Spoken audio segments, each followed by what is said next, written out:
Hey, this is Cindy with Moore's on the Move. Today, I want to talk to you about slides. And this is not specific to truck campers, it's to any type of camper that has a slide in it. This is our first camper that has a slide. So we at first didn't know really very much about it other than push this button, it goes out, push this button, it goes back in. But there are some things that you should know, and I believe it's pretty universal, that I just want to pass on today. So as you can see, our camper has the slide out at the moment. So what I want to tell you about is something that we learned that can make or break your slide. And let me show you. In the past, I would just push the button until I thought the slide was in.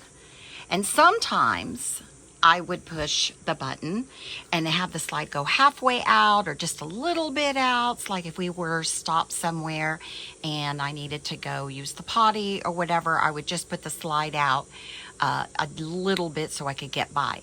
That is a big no-no. From what we learned from the dealer is that the slide is either all the way out or all the way in. It is not good to have it just go partly out and partly in.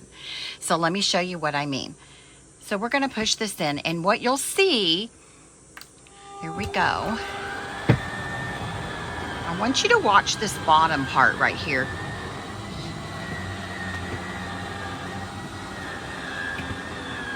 And you can see I'm still holding the button.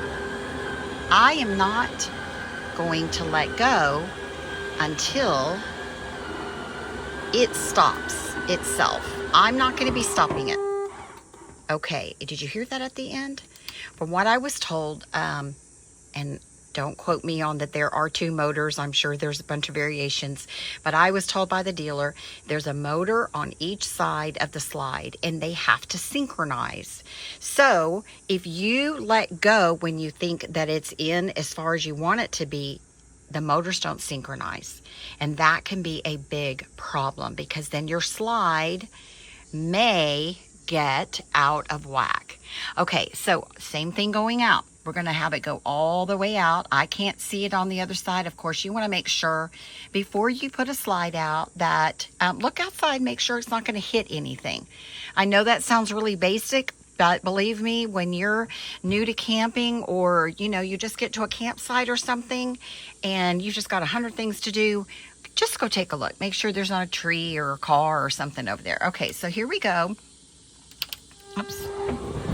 And I want you to watch how it synchronizes the motors. Motors, I don't know how many there are when it goes out. Sometimes it's really visible. You'll see one side correct itself more than the other. We're almost all the way out. I'm still holding on to it. Okay, did you hear that? Just a little bit.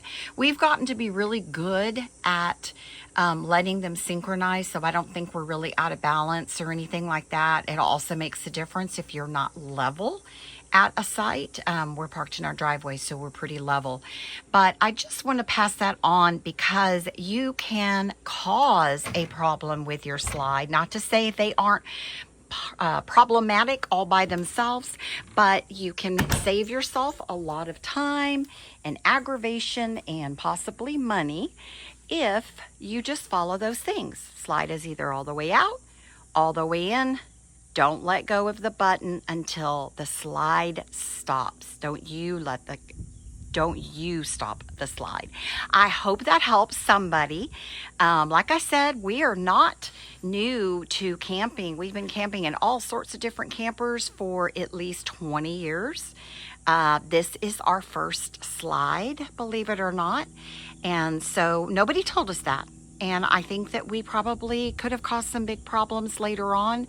Anyway, I hope that you like this information. If you do, hit the subscribe button. We're new to YouTube.